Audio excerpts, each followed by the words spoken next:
ខ្ញុំត្រូវវិវត្តម្ដងទៀតហើយ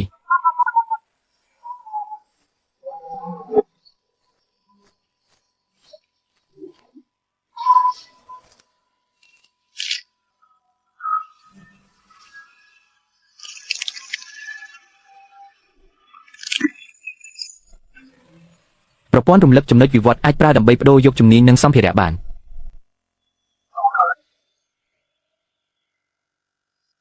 គឺមួយនេះ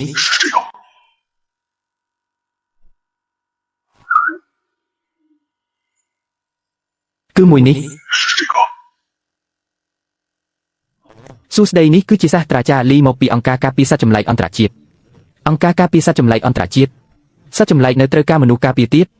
តើវាសមហេតុផលទេអាឡុងកុំបារម្ភអីអង្គការការពារសត្វចម្លែករបស់យើងគឺបង្កើតឡើងដើម្បីជួយអ្នកក្នុងការវិវត្តនិងការលូតលាស់យើងអាចផ្ដល់ជូនអ្នកនៅរូបមន្តវិវត្តតាមតម្រូវការអ្វីដែលសំខាន់បំផុតនោះគឺជួយអ្នកប្រឆាំងនឹងការតាមចាប់របស់អង្គការអ្នកប្រមាញ់សត្វចម្លែកអន្តរជាតិអង្គការអ្នកប្រមាញ់សត្វចម្លែកអន្តរជាតិសាស្ត្រាចារ្យលីបាននិយាយថាកម្លាំងរបស់អ្នកខ្លាំងពេកហើយវាបានទាក់ទាញការចាប់អារម្មណ៍និងការតាមប្រមាញ់ក្នុងទ្រង់ទ្រីធំពីអង្គការអ្នកប្រមាញ់នេះឥឡូវនេះអ្នកមានគ្រោះថ្នាក់ណាស់មកម្នាក់សម្រាប់ម្នាក់ខ្ញុំជាសត្វចម្លែកដ៏អស្ចារ្យតើខ្លាចមនុស្សប៉ុន្មានអ្នកនោះមែនទេមិនដូចគ្នាទេអ្នកប្រមាញ់សត្វចម្លែកទាំងនេះជំនាញខាងប្រមាញ់សត្វចម្លែកលំដាប់កម្ពស់ដើម្បីលក់ក្នុងតម្លៃខ្ពស់សមត្ថភាពរបស់ពួកគេត្រូវបានបន្តពីមួយជំនាន់ទៅមួយជំនាន់និងមានបទពិសោធន៍ច្រើនអ្នកប្រយុទ្ធម្នាក់ឯងគឺគ្រោះថ្នាក់ណាស់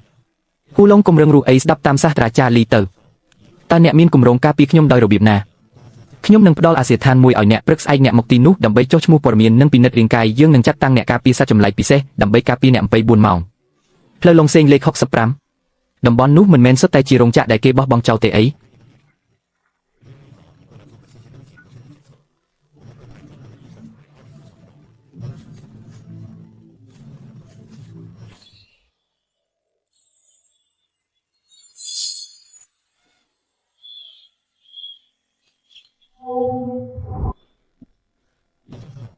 សាស្ត្រាចារ្យលីការចុះឈ្មោះព័ត៌មានមិនមែននៅក្នុងអគារការិយាល័យទេអីសាស្ត្រាចារ្យជីតើការចុះឈ្មោះព័ត៌មានមិនមែននៅក្នុងអគារការិយាល័យទេអូយើងទៅធ្វើតេស្តរាងកាយសិនទៅហឹមមិនល្អទេគោលដៅបានរត់បាត់ហើយព្រានព្រៃទាំងអស់ស្ដាប់បញ្ជាបើកបណ្ដាញអគ្គិសនីលំហាកាសធ្វើការរុករកគ្រប់ទីកន្លែងពិតជាអន្ទាក់មែនគ្មានអង្គការការពារសត្វចម្លែកអ្វីទាំងអស់ពួកនេះតាំងពីដំបូងមកគឺជាកូនចៅរបស់អង្គការប្រមាញ់សត្វបណ្ដាញអគ្គិសនីលំហាកាសចង់ខាត់ខ្ញុំមែនទេគ្មានផ្លូវទេការផ្លាស់ទីលំហាកាស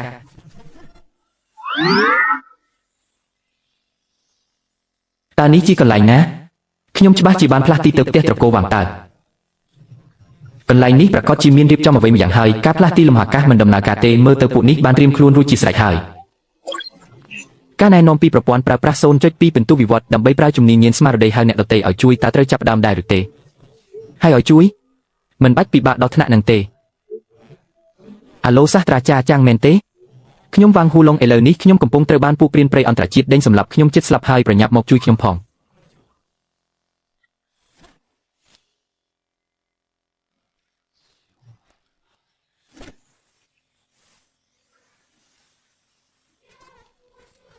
កុំវាខ្ញុំអីខ្ញុំជាមនុស្សខាងយើងទេ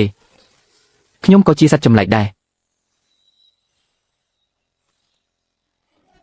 ខ្ញុំឈ្មោះជូហេហេមកពីទីក្រុងហ្វុងក្បែរខាងនេះត្រូវបានពួកព្រានព្រៃចាប់មកឃុំទុកនៅទីនេះអស់កន្លះខែហើយទើបតែឆ្លៀតពេលពួកវាមិននៅក៏លួចរត់ចេញមកសត្វចម្លែកពីងពីងមេបញ្ជីការសត្វចម្លែកនេះឆ្លាតណាស់ប្រហែលជាប្រើជំនាញបំបាំងកាយហើយយើងរកយ៉ាងណាក៏មិនឃើញដែរមិនបាច់ប្រញាប់ទេទុកឲ្យវាត្រដកខ្យល់បន្តិចទៀតទៅមានឧបករណ៍រំខានអេឡិចត្រូម៉ាញ៉េទិកនៅទីនេះមិនយូរទេវានឹងក្លាយជាសត្វក្នុងទ្រុងមិនខានរោងចក្រចាស់នេះត្រូវបានគេដាក់ឧបករណ៍រំខានដែនម៉ាញ៉េទិកជំនាញរបស់យើងមិនអាចប្រើបានទេត្រូវតែបំផ្លាញវាចោលសិនទើបអាចរត់ចេញទៅបានចុះហេតុអ្វីខ្ញុំអាចបំបាំងកាយបានអ្នកកំពុងប្រើប្រាស់ធម្មពលដែលផ្ទុកក្នុងខ្លួនរបស់អ្នកបើអស់ធម្មពលគឺចប់ហើយគឺនៅក្នុងនេះឯងប្រញាប់ចូលទៅមិនសូវមានពេលច្រើនទេ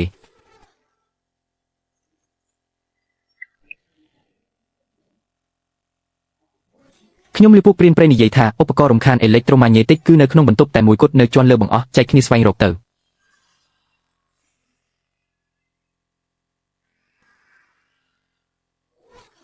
ចង្រៃយៈ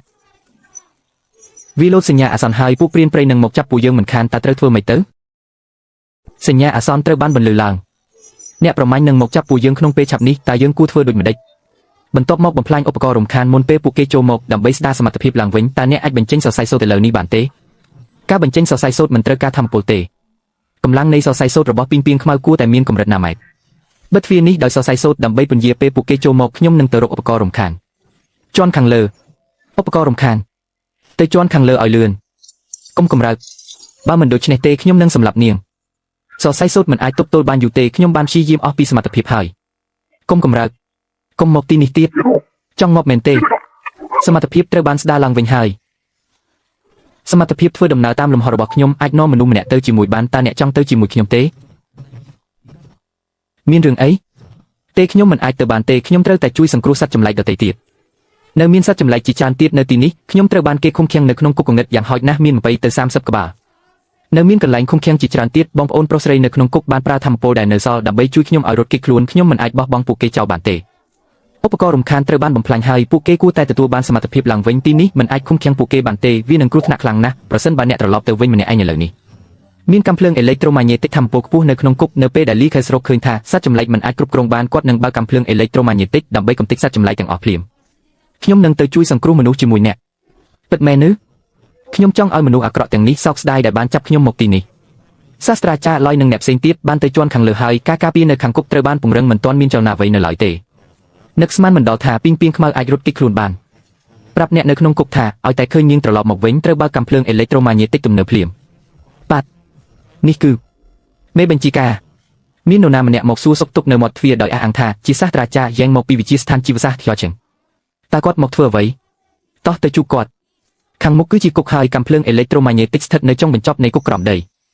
អ្នកបន្លំខ្លួនចូលទៅក្នុងគុកហើយត្រឡប់ទៅកន្លែងបញ្ចេញសញ្ញាកាំភ្លើងអេឡិចត្រូម៉ាញ៉េទិកវិញខ្ញុំនឹងចូលទៅជួយសង្គ្រោះមនុស្សមេបញ្ជាការទើបតែចេញបញ្ជាថាឲ្យតែពីងពីងខ្មៅត្រឡប់មកវិញត្រូវបើកកាំភ្លើងអេឡិចត្រូម៉ាញ៉េទិកភ្លាមហ្វូងសត្វចម្លែកដែលមិនមែនជាមនុស្សមិនមែនជាខ្មោចតើអ្នកទើបតែសម្លេងអ្វីទេអត់ទេមិនមានសម្លេងអ្វីទេតោះទៅពិនិត្យមើលនៅខាងគុកតើធ្វើដូច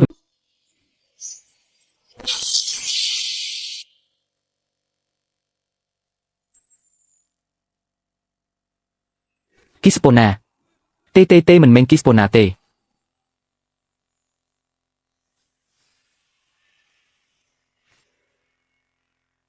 គីស្ប៉ូណាទេមិនមែនគីស្ប៉ូណាទេ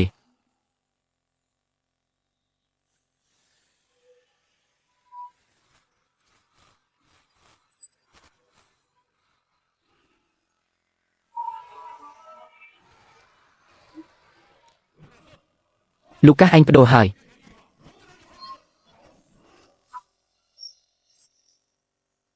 លើកនេះឯងនាំមនុស្សទៅរកនាគភ្លើងទីនេះទុកឲ្យមនុស្សរបស់ខ្ញុំចាត់ការចុះរួយ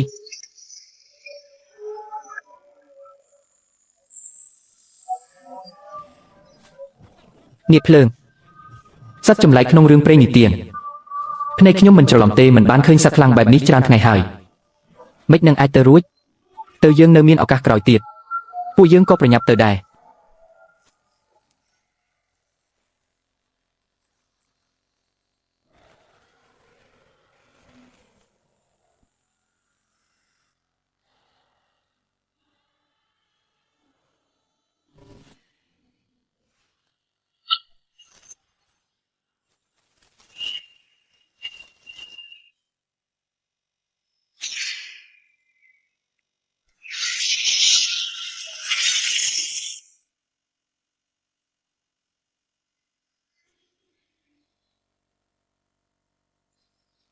ទឹកចិត្តបន្តិចបន្តួច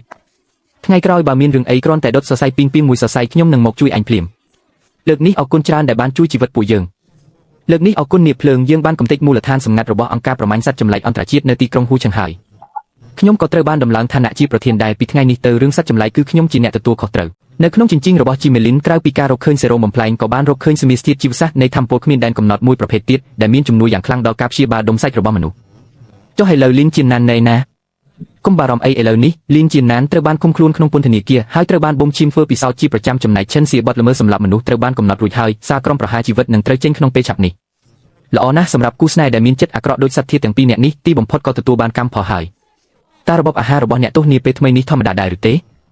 បាយទឹកល្អមិនព្រមញ៉ាំបែរជាញ៉ាំតែកណ្ដុរនិងកន្លាតគួរឲ្យខ្ពើមណាស់ឮថាឥឡូវនេះសត្វចម្លែកនៅខាងក្រៅត្រូវបានរដ្ឋាភិបាលការពារទាំងអស់មហាសេដ្ឋីត្រកូលវ៉ាងក៏បានបង្កើតមូលនីតិការពារសត្វចម្លែកជាពិសេសផងដែរកូនប្រុសរបស់មហាសេដ្ឋីនោះឈ្មោះអ្វីទៅវ៉ាងហ៊ូឡុង ត្រូវហើយវ៉ាងហ៊ូឡុងឥឡូវនេះគាត់បានក្លាយជាតំណាងសត្វចម្លែកហើយមានអ្នកគ្រប់គ្រងច្រើនណាស់ដូចជាតារាល្បីអញ្ចឹងមើលទៅពិតជាអស្ចារ្យណាស់វ៉ាងហ៊ូឡុង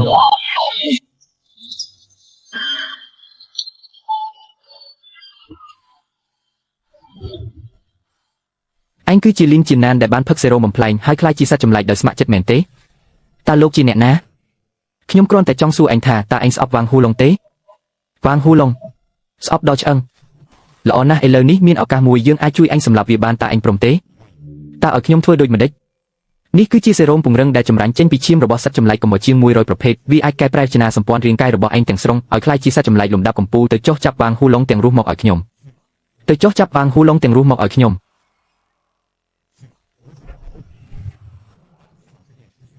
បន្ទាប់ពីព្រឹត្តិការណ៍សត្វចម្លែកនៅទីក្រុងវ៉ាឈឹងបានបន្តរីករាលដាលនៅទូទាំងពិភពលោកត្រូវបានគេរកឃើញថាលោកម្ចាស់នេះគឺជាបញ្ហាមួយដែលត្រូវស៊ើបអង្កេតមជ្ឈមណ្ឌលពាណិជ្ជកម្មនិងមន្ទីរពេទ្យក្រមអាវ៉ាត្រកូលវ៉ាងរបស់យើងត្រូវបានមនុស្សជាច្រើនធ្វើពិការដោយសារតែការគាំទ្រសត្វចម្លែកឥឡូវនេះចាប់ផ្ដើមមានមនុស្សលើកដាត់វ៉ានៅតាមផ្សារទំនើបហើយហ៊ូឡុងប៉ារឿងធ្វើពិការនោះខ្ញុំដឹងអស់ហើយប៉ាកុំបារម្ភអីខ្ញុំនឹងចាត់ការរឿងនេះសូមសួរថាតើអង្គការសន្តិសុខឱកាសអន្តរជាតិការពារសុវត្ថិភាពមនុស្សឬការពារសុវត្ថិភាពសត្វចម្លែកសូមសួរថាតើលោកយល់យ៉ាងណាចំពោះព្រឹត្តិការណ៍សត្វចម្លែកបង្កបួសដល់មនុស្សដែលកើតឡើងជាញឹកញាប់តំណាងវ៉ាងតើសត្វចម្លែកពិតជាមិត្តរបស់មនុស្សមែនទេបានហើយការសម្ភាសចប់ហើយសូមជួយចេញផ្លូវបន្តិចជំរាបសួរតំណាងវ៉ាងតើអ្នកជាអ្នកណាហេតុអ្វីហ៊ានចូលមកក្នុងបន្ទប់សម្រាប់របស់តំណាងយើងដោយគ្មានការអនុញ្ញាតចេញទៅឲ្យអស់ពិតមាត់ហ៊ូឡុងឲ្យទីបំផុតខ្ញុំបានជួបលោកហើយលោកគឺជាតំណាងសត្វចម្លែកទីក្រុងវ៉ាឈឹងវ៉ាងហ៊ូឡុងតំណាងវ៉ាងរឿងសត្វចម្លែកបង្កបួសដល់មនុស្សខ្ញុំបានដឹងហើយសត្វចម្លែកក៏មានល្អនិងអាក្រក់ដែររឿងនេះបានធ្វើឲ្យប៉ះពាល់ដល់កេរ្តិ៍ឈ្មោះត្រកូលវ៉ាងរបស់យើងខ្ញុំយល់ព្រមសហការជាមួយលោកដើម្បីកម្ចាត់សត្វចម្លែកដែលអាក្រក់ទាំងនោះពិតជាល្អណាស់ឥឡូវនេះមនុស្សរបស់យើងក៏បានរកឃើញតម្រុយខ្លះដែរសត្វចម្លែកដែលបង្កបួសទាំងនេះមិនមែនជារឿងចៃដន្យទេប៉ុន្តែមានអ្នកនៅពីក្រោយខ្នងចាំបង្កបញ្ហាប្រេតប្រហែលជាមានការពាក់ព័ន្ធជាមួយអង្គការប្រមាញ់សត្វចម្លែកអន្តរជាតិគោលបំណងគឺដើម្បីបង្កជម្លោះរវាងមនុស្សនិងសត្វចម្លែកសៀវប៉ាវយើងមានបញ្ហាហើយសត្វចម្លែកស៊ីមនុស្សបានលេចមកហើយសៀវឡៃសត្វចម្លែកស៊ីមនុស្សបានលេចមកហើយសៀវឡៃវ៉ាងហ៊ូឡុងជួបគ្នាទៀតហើយអញវិវត្តទៀតហើយវ៉ាងហ៊ូឡុងអញគិតថាមានតែអញទេដែលចេះវិវត្តនោះអ្វីដែលអញជំពាក់យើងនឹងឲ្យអញសងមកវិញទាំងអស់អញដឹងទេថាឈឹងស៊ីស្លាប់ហើយគេស្លាប់នៅក្នុងគុកឬថាគេសម្លាប់ខ្លួនឯងគេស្លាប់ពាក់ព័ន្ធអីនឹងយើងកុំមកពន្យាពេលអីវ៉ាងហ៊ូឡុងថ្ងៃនេះអញត្រូវតែស្លាប់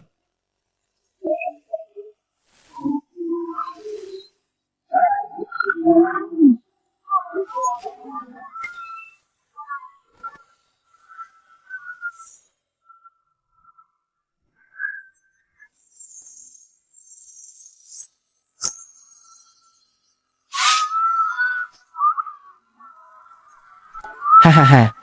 សៀវប៉ាវអញជួយគេបានទេ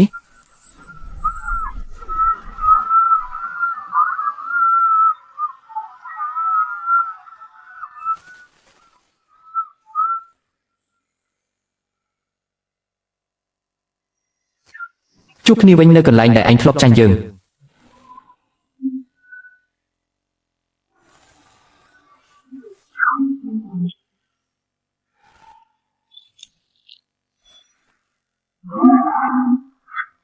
នៅចាំកន្លែងនេះទេ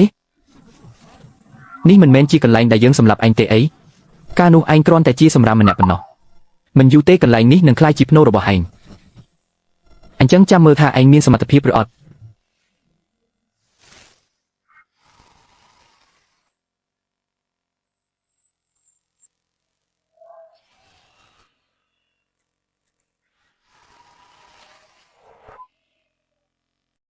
សំឡេងសត្វចម្លែកក្រហមនិងថាំពលនេះគឺជាសត្វចម្លែកលំដាប់ចាក់វាលមកពីលំហអាកាសខាងក្រៅវ៉ាងហោឡុងចាំមើលថាលើកនេះអញឈ្នះដោយរបៀបណាលីនជាណានហ៊ានក៏ឲ្យសត្វចម្លែកលំដាប់ចាក់វាលមកតើអ្នកនៅពីក្រោយខ្នងគេជានរណាឲ្យប្រកាសសំឡេងសត្វចម្លែកក្រហមនិងថាំពលវ៉ាងហោឡុងសត្វចម្លែកលំដាប់ចាក់វាលបន្ទាប់ពីត្រូវបានលេបត្របាក់វានឹងផ្ទុះឡើងដោយខ្លួនឯងថាំពលរបស់វាគឺមិនចាញ់ការប៉ះទង្គិចរបស់ភពតូចមួយមកលើផែនដីនោះទេ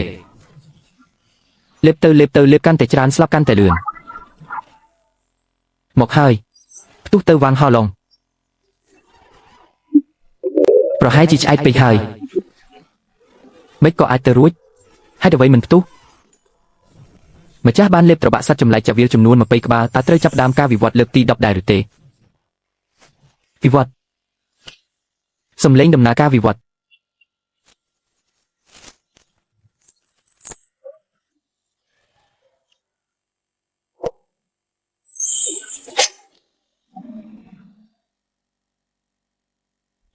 លីនជាណានទីបំផុតខ្ញុំបានសងសឹកឲ្យខ្លួនអញហើយ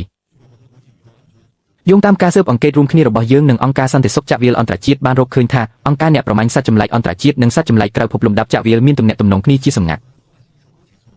អ្នកប្រមាញ់និងសត្វចម្លែកក្រៅភពត្រូវរកគ្នាត្រូវហើយស្លាកស្នាមសកម្មភាពរបស់សត្វចម្លែកក្រៅភពប្រភេទនេះអាចតាមដានទៅដល់សម័យ Jurassic បាននិយាយបែបនេះផែនដីត្រូវបានពួកវាសម្លឹងឃើញបាត់ទៅហើយមានលទ្ធភាពខ្ពស់ណាស់ខ្ញុំបាននិយាយជាមួយតំណាងវាងនៅខាងនោះហើយគាត់និយាយថាពួកគេនឹងផ្ដល់រង្វាន់យ៉ាងច្រើនសន្ធឹកសន្ធាប់ដើម្បីអញ្ជើញលោកធ្វើជាប្រធានអាណត្តិថ្មីរបស់ពួកគេការពារផែនដីប្រឆាំងនឹងសត្វចម្លែកក្រៅភពហៅឡុងធ្វើជាប្រធានហ៊ូឡុងធ្វើជាប្រធានចុះគាត់នៅតែអាចមកផ្ទះញឹកញាប់បានទេនេះជារឿងល្អហ៊ូឡុងមានសមត្ថភាពនេះដូច្នេះគាត់គួរតែទទួលខុសត្រូវលើរឿងនេះហ៊ូឡុងគឺជាមោទនភាពរបស់គ្រួសារវាងចាស់របស់យើងតើការងារនេះគ្រោះថ្នាក់ទេ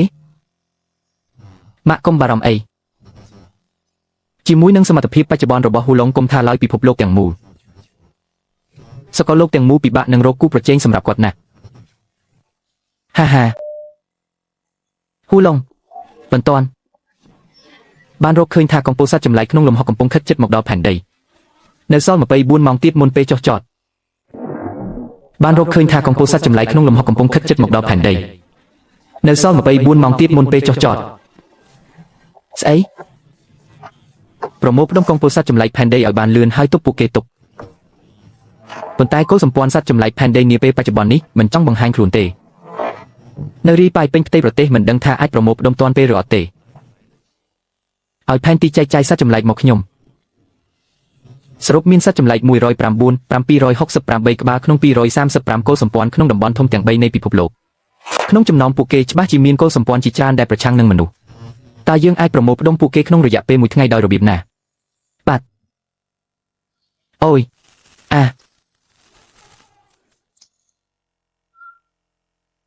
បងឡុងបងពិតជាបានហៅខ្ញុំមែនមិនដែលធ្លាប់មានអ្នកណាខលមកខ្ញុំពីមុនមកទេខ្ញុំសប្បាយចិត្តណាស់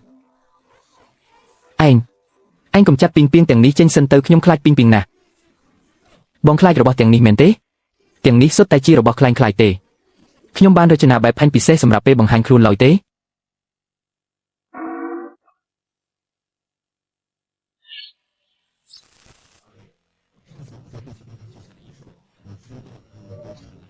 អាហេសត្វចម្លែកដែលយើងបានជួយសង្គ្រោះពីរោងចក្រដែលគេបោះបង់ចោលកាលពីលើកមុន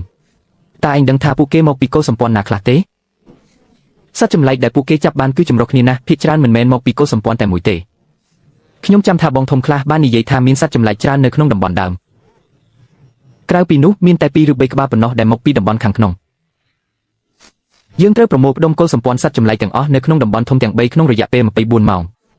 ដើម្បីទប់ទល់នឹងការឈ្លានពានរបស់សត្វចម្លែកក្នុងលំខ្ញុំចង់សុំឲ្យឯងជួយរឿងមួយនិយាយមកតើខ្ញុំត្រូវធ្វើអ្វីខ្លះគោលសម្ព័ន្ធសត្វចម្លែកស្ទើរតែទាំងអស់ធ្វើតាមបញ្ជារបស់មេបញ្ជាការសត្វចម្លែកយើងត្រូវទៅកាន់តំបន់ធំទាំង3ដើម្បីបញ្ចុះបញ្ចូលមេដឹកនាំនិងប្រមូលផ្ដុំកំពូលសត្វចម្លែកខ្ញុំនឹងទៅតំបន់ដើមនិងតំបន់សហជីវិតដែលលំបាកចំណែកឯងទៅតំបន់ខាងក្នុងចាំថាព្យាយាមតាក់ទងសត្វចម្លែកដែលបានជួយសង្គ្រោះពីរោងចក្រដែលគេបោះបង់ចោលឯកសារនិយាយថាមេដឹកនាំតំបន់ដើមគឺជាខ្លះមួយក្បាលមេដឹកនាំរងដែលទើបតែឡើងកាន់តំណែងគឺជាពស់វែកមួយក្បាលឈ្មោះជីអ៊ឺហើយមេដឹកនាំរបស់អ្នកចេញមកប្រាប់ថាស្ដេចពស់ឈាមក្រុងហោឆឹងមកសួរសុខទុក្ខពស់ពណ៌ក្រហមក៏មកឃើញណាស់នៅក្នុងតំបន់របស់យើងតើអ្នកមកពីគោលសម្ព័ន្ធណាខ្ញុំគឺស្ដេចពស់ឈាមក្រុងហោឆឹងវាងហៅឡុងមកជួបមេដឹកនាំរបស់អ្នកបានហើយអ្នកចង់បន្លំធ្វើជាស្ដេចពស់ឈាមផ្លូវនេះមិនអាចទៅរួចទេខ្ញុំប្រាប់អ្នកទៅចុះខ្ញុំចេញមកពីអាងទឹកតែមួយជាមួយស្ដេចពស់ឈាមក្រុងហោឆឹងខ្ញុំមើលតែមួយផ្លែតក៏ដឹងថាអ្នកមានសមត្ថភាពប៉ុណ្ណាដែរឆ្លៀតពេលដែលខ្ញុំកំពុងមានអារម្មណ៍ល្អប្រញាប់ចេញទៅឲ្យឆាប់ខ្ញុំមិនចង់ខាត់ពេលទេខ្ញុំចង់ជួបមេដឹកនាំរបស់អ្នកមានរឿងបន្ទាន់ណាស់ត្រូវរកគាត់និយាយល្អមិនស្ដាប់អីចឹងឲ្យអ្នកស្គាល់រសជាតិខ្លះហើយ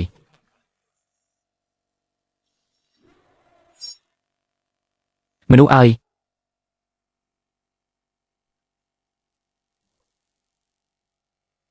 ហ៊ានចូលសារប្រជុំដោយគ្មានការអនុញ្ញាតគោលសម្ព័ន្ធរបស់អ្នកទាំងមូលនឹងត្រូវទទួលខុសត្រូវហើយអ្នកនឹងត្រូវគេបោះចូលក្នុងគុកក្រុងនាគគុំសង្ឃឹមថាបានចេញមកវិញឲ្យសោះ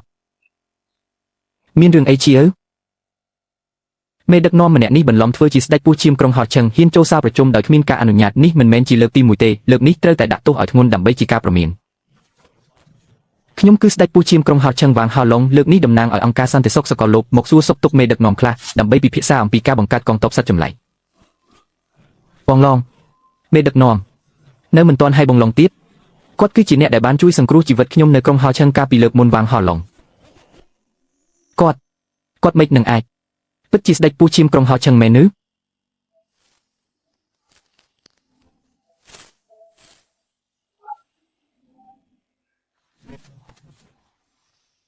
ពិតជាស្ដេចពូឈៀមក្រុងហោឈឹងមែនអ្នកគឺខ្លះមែនទេមិនខុសទេខ្ញុំគឺខ្លះលូកាសកាលពីមុនបានប្រើឈ្មោះអង្គការការពារសត្វចម្លែកអន្តរជាតិបោកបញ្ឆោតខ្ញុំឲ្យទៅក្រុងហោឈឹងដើម្បីចូលរួមប្រជុំនឹកស្មានមិនដល់ថាគ្រាន់តែចូលទៅក្នុងរោងចក្រចាស់នោះក៏ត្រូវបានគេចាប់ខ្លួនខ្ញុំនិងបងប្អូនជាង10នាក់ទៀតត្រូវបានគេឃុំខ្លួនអស់កន្លះខែរហូតដល់អ្នកបង្ហាញខ្លួនទើបជួយសង្គ្រោះពួកយើងមិនអីទេថ្មីនេះស្ថានភាពក្នុងពិភពសត្វចម្លែកមិនសូវល្អទេខ្ញុំទើបតែទទួលបានដំណឹងថាកងទ័ពសកលលោកនឹងចុះចតលើផែនដីក្នុងរយៈពេល24ម៉ោងទៀតកងទ័ពសកលលោកកាលពីមុននៅរោងចក្រចាស់ខ្ញុំធ្លាប់ឃើញលូកាសជែកជាមួយមនុស្សចម្លែកម្នាក់តាមពិតលូកាសបានសហការជាមួយពួកគេតាំងពីយូរមកហើយបងឡងតើត្រូវធ្វើដូចម្តេចលោកគ្រាន់តែបញ្ជាមកតំបន់ដែលមាន96គោលសម្ព័ន្ធសត្វចម្លែកជាង40ម៉ឺនក្បាលសុទ្ធតែស្ដាប់តាមបងបង្កើតកងទ័ពសត្វចម្លែកការពារផែនដីនិងវាយបកកងទ័ពសត្វចម្លែកក្នុងចាក់វា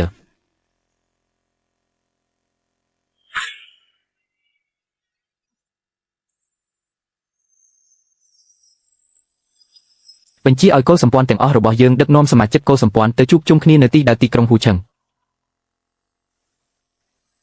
ជួហេហេបងឡងខ្ញុំក៏បានដោះសោជំនាញធ្វើដំណើរឆ្លងកាត់លំហដែរឥឡូវនេះបងមិនបាច់ហៅខ្ញុំទេខ្ញុំអាចមកដោយខ្លួនឯងបានតើឯងមិនបានទៅប្រមូលផ្ដុំកងទ័ពនៅតំបន់ហាមឃាត់ទេអីប្រមូលផ្ដុំរួចរាល់ហើយនៅមានដំណឹងល្អមួយទៀតមេដឹកនាំរងនៃតំបន់រួមរស់កំពុងស្ថិតនៅក្នុងសាលប្រជុំនៃតំបន់ហាមឃាត់ឥឡូវនេះកងទ័ពទាំងពីរត្រូវបានរៀបចំរួចរាល់ហើយលាថាសត្វចម្លែកក្នុងចាក់វាលមិនមែនមានសមត្ថភាពតាំងពីកំណើតនោះទេប៉ុន្តែគឺទទួលបានសមត្ថភាពតាមរយៈការលេបត្របាក់ភពតូចនៅក្នុងចាក់វាលបាននិយាយបែបនេះឲ្យតែអាចទទួលបានធម៌ពលចាក់វាលនោះនឹងអាចខ្លាចជាសត្វចម្លែកក្នុងចាក់វាលបានហើយអ្នកទាំងអស់គ្នាទៅជួបជុំគ្នានៅទីក្រុងហ៊ូឈឹងមុនចុះខ្ញុំទៅចាត់ការរឿងខ្លះសិនទៅបាត់ហើយបងឡងមិនក៏បាត់ខ្លួននៅនឹងកន្លែងបែបនេះបងឡងរបស់ខ្ញុំពិតជាខ្លាំងមែនសមត្ថភាពធ្វើដំណើរឆ្លងកាត់លំហអាចប្រើបានតែក្នុងបរិយាកាសដែលមានអុកស៊ីសែនប៉ុណ្ណោះត្រូវទៅស្ថានីយ៍អវកាសសិនអ្វីធម្មតាទាំងអស់មើលទៅប្រព័ន្ធមិនបានបោកខ្ញុំទេខ្ញុំអាចហោះហើរដោយសេរីនៅក្នុងចាក់វាលបាន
ស្អីគេ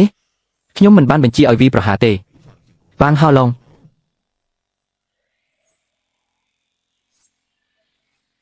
នោះគឺជាសត្វស្លាប់យីឡុងសត្វបុរាណយីឡុងពួកយើងត្រូវរកវិធីជួយបងឡុងជួយយ៉ាងម៉េចឥឡូវនេះពួកយើងប្រើធម្មពលមិនបានផងឈិនស៊ីងខ្វាន់និងអ្នកផ្សេងទៀតទៅជន់លើបង្អស់ដើម្បីកំទេចឧបករណ៍រំខានពួកយើងក៏ទៅដែរ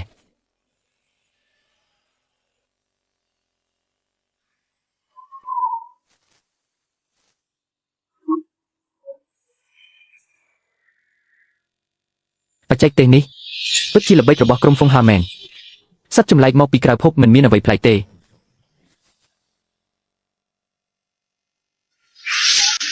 សត្វចម្លែកមកពីផែនដីដ៏កំសោយ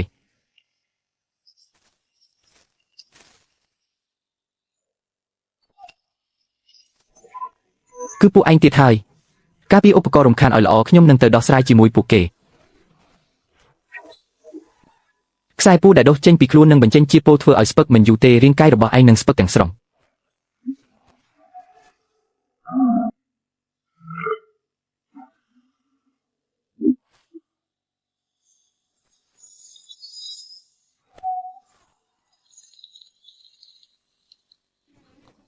ក្រញាំបំបីលំហាកាសមិនខុសទេរបួសរបស់ឯងនឹងមិនអាចជាសះស្បើយឡើយ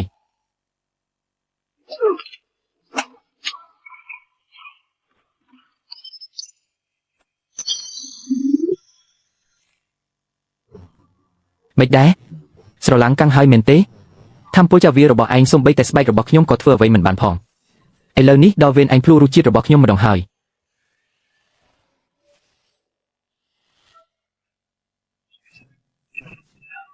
បំបាំងកាយមានតែប៉ុណ្្នឹងទេក៏ហ៊ានមកលេងជាមួយខ្ញុំដែរពិតជាឆោតល្ងងពេកហើយមិនត្រឹមត្រូវទេនេះមិនមែនជាការបំបាំងកាយធម្មតាទេការបំបាំងកាយមិនអាចធ្វើឲ្យដង្ហើមនិងដានបាត់ទាំងស្រុងបែបនេះទេហើយបរិយាកាសជុំវិញក៏មិនប្រក្រតីដែរហាក់ដូចជាខ្ញុំបានធ្លាក់ចូលទៅក្នុងលំហផ្សេងទៀតមានរឿងអីហ្នឹងហេតុអ្វីបានជាមនុស្សគ្រប់គ្នាបាត់អស់អញ្ចឹងវ៉ាងហោឡុងឯងត្រូវបានខ្ញុំឃុំនៅក្នុងទ្វារនៃភាពទេហើយរីករាយនឹងគុកដ៏អស់ក្លឹបនេះទៅទ្វារនៃភាពទេគាត់ច្បាស់ជាបានបដូរលំហជុំវិញនេះហើយសាក់លបងប្រើការផ្លាស់ទី1រំពេចសិន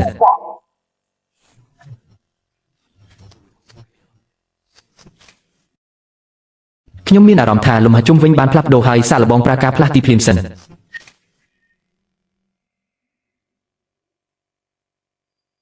ប្រហែលជាពួកយើងទាំងអស់គ្នាបានវិវត្តទៅជាសត្វចម្លែកកម្រិតចាវិលហើយយើងនៅតែត្រូវបានជាប់ដោយច្បាប់រូបវិទ្យាទៀតប្រសិនបើអាចហែកលំហបានដោយផ្ទាល់គឺល្អណាស់ការណែនាំពីប្រព័ន្ធតាមម្ចាស់ត្រូវការប្រើប្រាស់ធម្មពលចាវិល 0.2 ដើម្បីផ្លាស់ប្ដូរច្បាប់ចាវិលដែរឬទេផ្លាស់ប្ដូរច្បាប់ចាវិលបែបនេះទើបត្រឹមត្រូវវិវត្តទៅជាសត្វចម្លែកកម្រិតចាវិលហើយយ៉ាងម៉េចទ្វារនៃភាពទេរបស់ខ្ញុំមិនទាន់មាននរណាម្នាក់អាចចេញមកក្រៅទាំងរូបបានឡើយ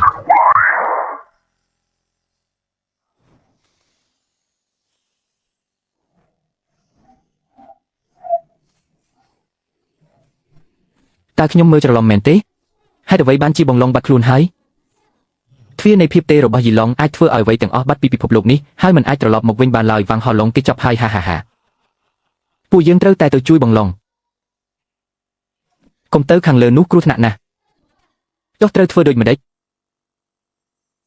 នៅទីនេះក៏អាចជួយបងឡុងបានដែរសម្រាប់លោកខាសបិទឧបករណ៍រំខាននេះមិនអាចទៅរួចទេទ្វារនៃភាពទេមិនអាចតាក់ទងជាមួយពិភពពិតបានឡើយ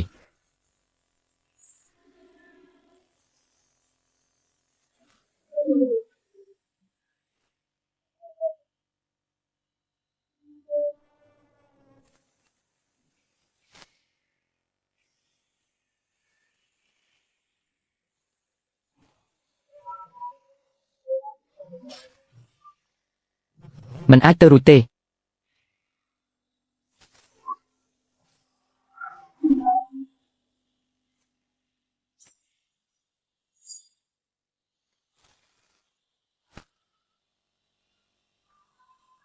បងឡុងពួកយើងទាំង3នាក់នាំយកកងទ័ពសត្វចម្លែកទាំងអស់នៃតំបន់ធំទាំង3លើពិភពលោកមកគោរពបងជាស្ដេចចាប់ពីពេលនេះទៅបងគឺជាម្ចាស់នៃសត្វចម្លែកព្រះម្ចាស់ពួកយើងជាអ្នកបម្រើព្រះម្ចាស់ទូបង្គំសូមចុះចូលនឹងទ្រង់ហើយនឹងមិនក្បត់ទ្រង់ឡើយបងឡុងខ្ញុំទៅជាមួយបងដែរខ្ញុំក៏ទៅដែរ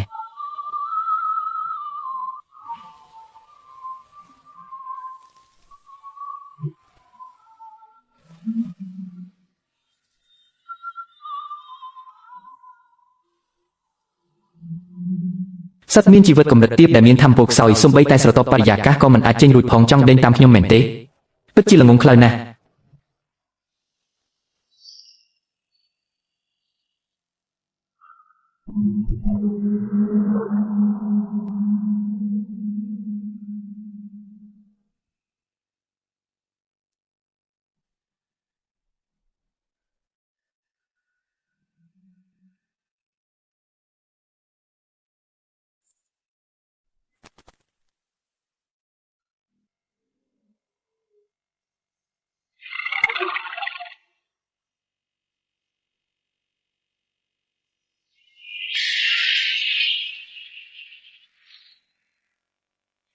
លោកម្ចាស់តើមានការណែនាំអ្វីខ្លះ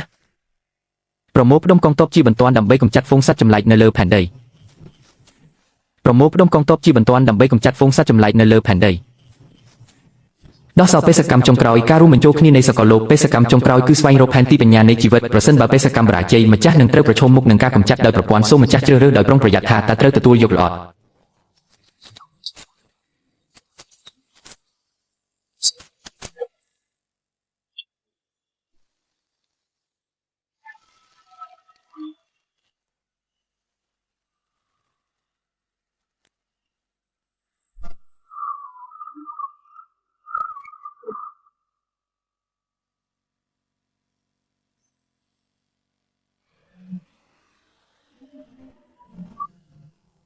តើឯងចង់សាក់លបងក្បាច់ដាវនេះដោយរបៀបណា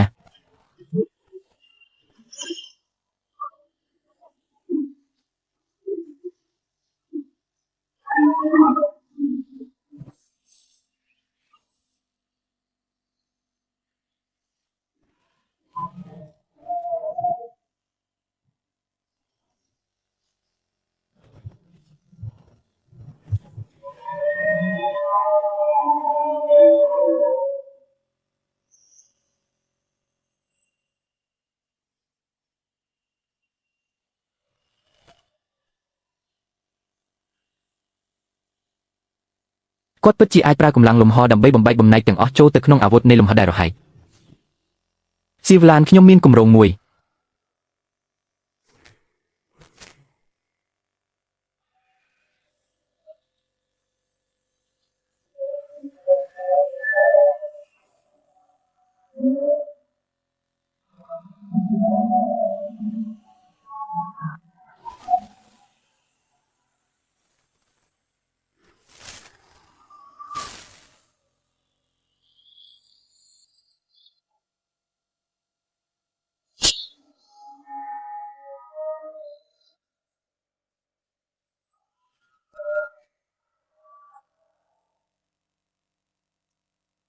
បងឡុងហេតុអ្វីបានជាពួកយើងមកដល់ទីនេះភ្លាមចុះសត្វចម្លែកក្នុងចាក់វាលវិញបំបែកគ្នាស្វែងពួកយើងមិនក៏ស្រាប់តែមកដល់ទីនេះចុះសត្វចម្លែកចាក់វាលនោះបំបែកគ្នាស្វែងរកផ្លូវចេញនៅទីនេះច្បាស់ជាមានអ្វីចម្លែកហើយច្បាស់ជាពិភពលំហនិមិត្តអ្វីមួយទៀតហើយពួកយើងរកសពអស់ហើយមិនឃើញមានផ្លូវចេញទេតើនៅក្រោយទ្វារនេះមានអ្វីទៅថយក្រោយទៅទុកឲ្យខ្ញុំជាអ្នកបើក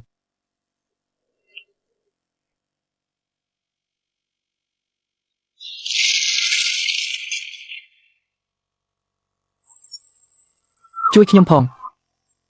ហូវីអូយ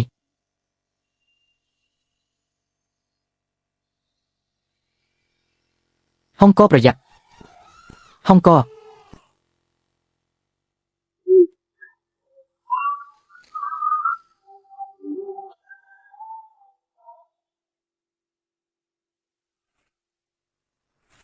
ហេតុង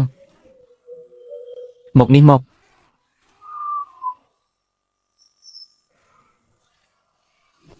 ប្រព័ន្ធធ្វើដំណើរឆ្លងកាត់ពេលវេលានិងលំហបានចាប់ផ្ដើមហើយឆ្លងកាត់ពេលវេលានិងលំហការវិលត្រឡប់នៃចាវាលើកនេះពួកឯងត្រៀមខ្លួនឲ្យហើយទៅ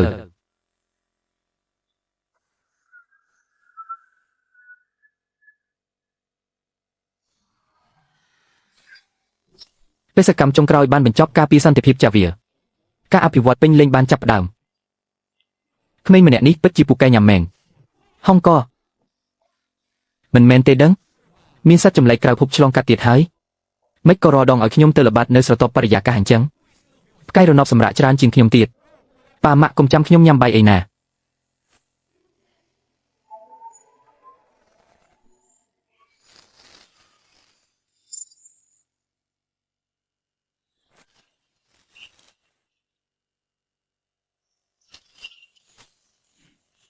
លបឿនបានដល់កម្រិតកំណត់ហើយអាចជ្រើសរើសបន្តរុករកចាវាលឬត្រឡប់ទៅភពផែនដីវិញចាំតិចបងទាំងអស់គ្នាប្រសិនបើចង់មើលរឿងបានច្រើនដាច់យប់អីចឹងអាចចូលក្រុម VIP នេះបានបងមានរឿងមើលច្រើនហើយទៅលើតម្លៃវិញមួយខែ$3ចុះនៅតែ$2000រៀលទេណាបងហើយចូលក្រុម VIP នេះក៏ដូចជាការប៉ាវកាហ្វេ admin ចឹងចឹងបើបងចង់មើលរឿងច្រើនអាចធ្វើតាមវិធីនេះបានណាចុចកន្លែងនេះហើយចុចអក្សរ QQ ហើយចុចកន្លែងនេះអាចឆាបមក admin ដើម្បីមើលរឿងបានណាបង